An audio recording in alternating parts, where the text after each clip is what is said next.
Assalamualaikum warahmatullahi wabarakatuh.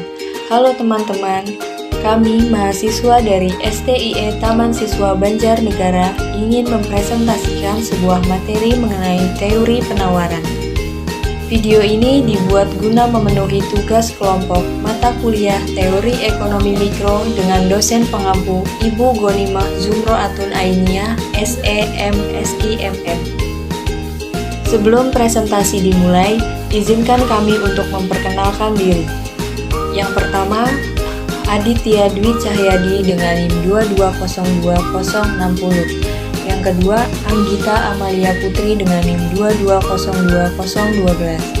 Yang ketiga ada EN Fitri Aryani dengan NIM 2202027. Yang keempat ada Kartika Dwi Cahya dengan NIM 2202006. Yang kelima, Katrina Diah Jelita dengan NIM 2202007. Dan yang terakhir ada Risa Trianingsih dengan NIM 2202059. Mari simak video berikut ini.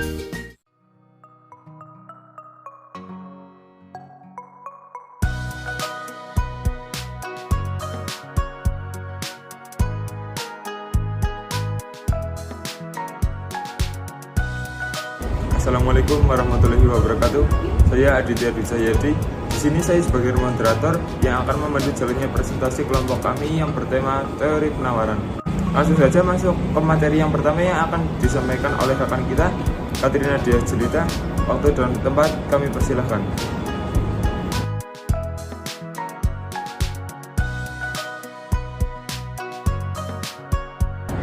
Penawaran dalam ilmu ekonomi adalah semua barang atau jasa yang ditawarkan atau dijual pada tingkat yang ada di pasar dalam suatu waktu kurun tertentu, atau lebih singkatnya lagi, jumlah barang atau jasa yang ditawarkan pada tingkat harga tertentu dan waktu tertentu. Maka dari itu, dalam penawaran terdapat dua variabel yang saling berkaitan, yakni jumlah dari barang atau jasa yang ditawarkan dan kuantitas barang atau jasa yang ditawarkan pada harga dan waktu tertentu.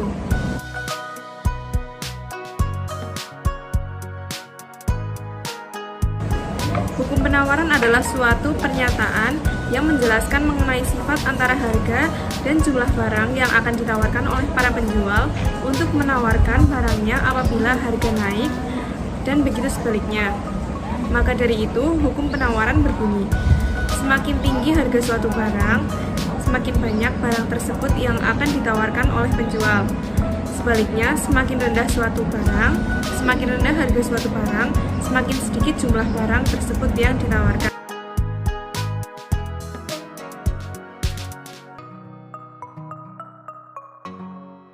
Jika ditinjau dari barang yang ditawarkan, penawaran itu sendiri terbagi menjadi dua jenis, yakni yang pertama, ada penawaran perorangan atau individu, jumlah barang yang akan dijual oleh seorang penjual.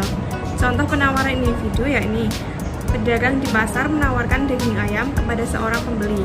Yang kedua, ada penawaran kolektif atau pasar, keseluruhan jumlah suatu barang yang ditawarkan oleh penjual. Penawaran pasar merupakan penjumlahan dari keseluruhan penawaran perorangan.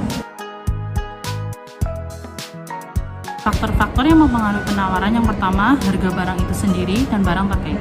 Perubahan pada kurva penawaran ketika naik bergerak dari kiri ke bawah ke kanan atas. Jika turun bergerak dari kanan atas ke kanan bawah. Yang kedua, biaya produksi.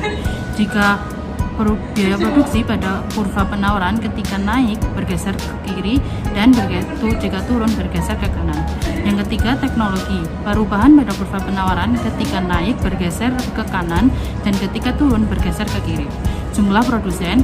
Perubahan pada kurva penawaran ketika naik bergeser ke kanan dan ketika turun bergeser ke kiri. Yang selanjutnya, kebijakan pemerintah pajak.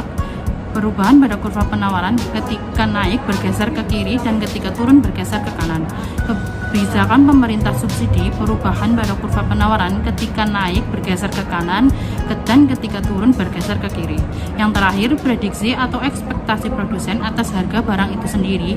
Perubahan pada kurva penawaran ketika naik bergeser ke kiri dan ketika turun bergeser ke kanan.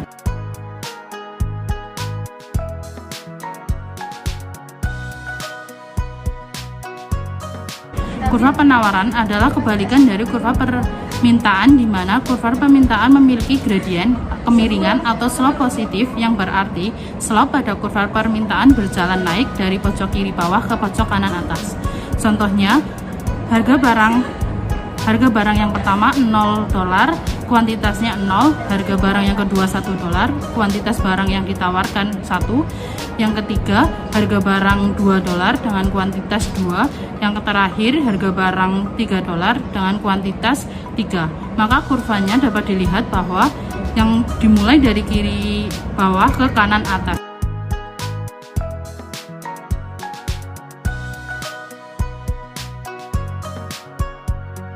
Dalam kurva penawaran ini dapat mengalami pergeseran yang disebabkan oleh faktor ceteris paribus. Sebagai contoh dalam bidang teknologi, bila teknologi meningkat atau ditemukan teknologi baru yang semakin canggih yang memungkinkan produksi lebih banyak dan efisien, kurva penawaran bergeser sejajar ke kanan. Jika teknologi menurun, maka kurva penawaran bergeser sejajar ke kiri. Oleh karena itu, mengakibatkan pergeseran kurva permintaan. Contoh ini dapat diilustrasikan dalam kurva berikut ini.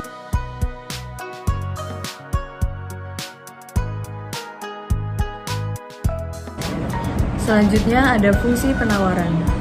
Fungsi penawaran merupakan persamaan yang menunjukkan hubungan harga barang di pasar dengan jumlah barang yang akan ditawarkan oleh penjual.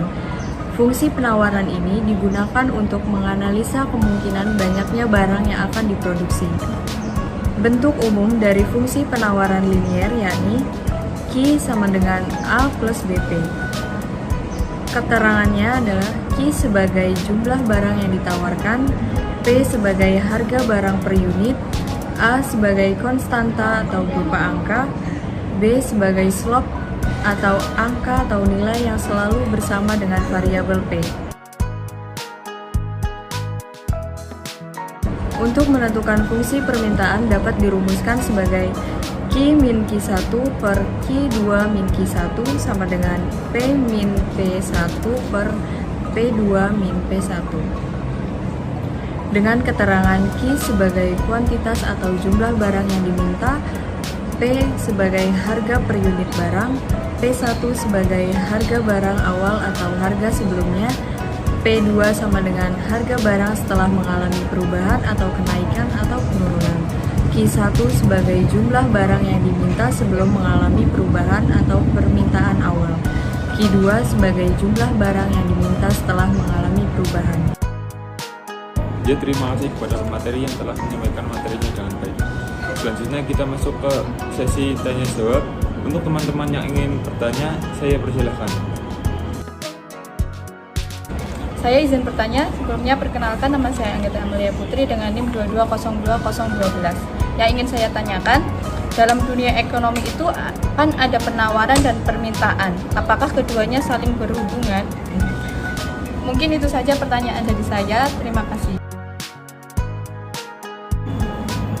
Saya izin bertanya, sebelumnya perkenalkan saya Risa Trianisih, NIM 2202059. Berkaitan dengan materi penawaran, saya akan bertanya tentang rumus fungsi penawaran. Apakah ada contoh soal tentang fungsi penawaran? Mungkin itu saja pertanyaan dari saya. Terima kasih. Ya, silakan kepada pemateri untuk bisa menjawab pertanyaan dari Mbak Risa dan Mbak Anggita. Menurut saya saling berhubungan karena penawaran tidak dapat berdiri sendiri, karena penawaran hanya akan ada jika terjadinya permintaan. Walaupun penawaran itu kebalikan dari permintaan, namun saat keduanya dipertemukan maka akan mencapai titik keseimbangan atau yang disebut equilibrium.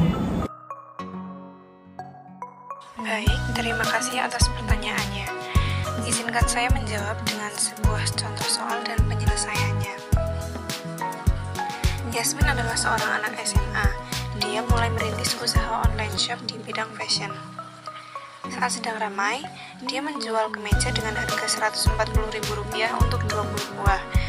Jika Yasmin menjual 30 unit dengan harga Rp160.000, maka bagaimana fungsi penawarannya?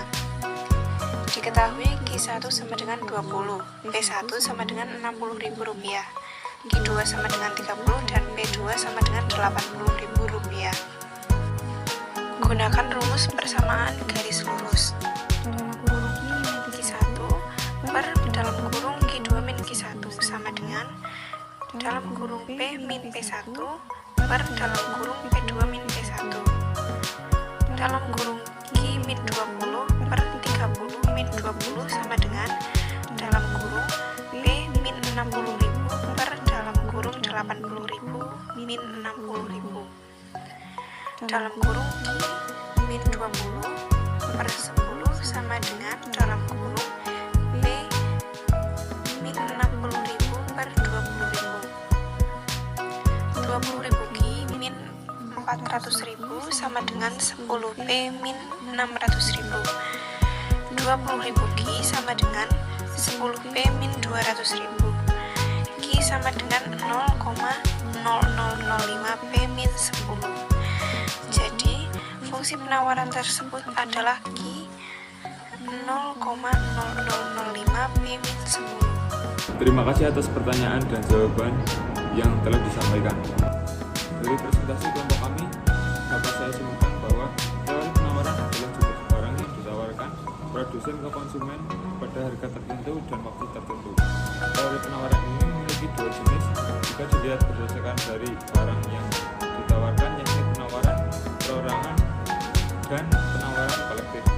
Dalam kegiatan penawaran sendiri, terdapat hukum yang mengatur penawaran di mana menjelaskan mengenai sifat antara harga dan jumlah barang. Ada beberapa faktor yang mempengaruhi adanya penawaran itu sendiri, serta dalam teori penawaran ini terdapat fungsi penawaran yang dapat menunjukkan hubungan pasar harga barang di pasar dengan jumlah barang yang ditawarkan produsen, atau dengan kata lain sebagai analisa kemungkinan barang yang akan diproduksi selanjutnya. Ya, mungkin sekian presentasi dari kelompok kami. Semoga materi yang kami sampaikan dapat bermanfaat. Saya selaku moderator mewakili teman-teman lainnya mengucapkan terima kasih dan mohon maaf apabila ada kesalahan dalam penyampaian materi.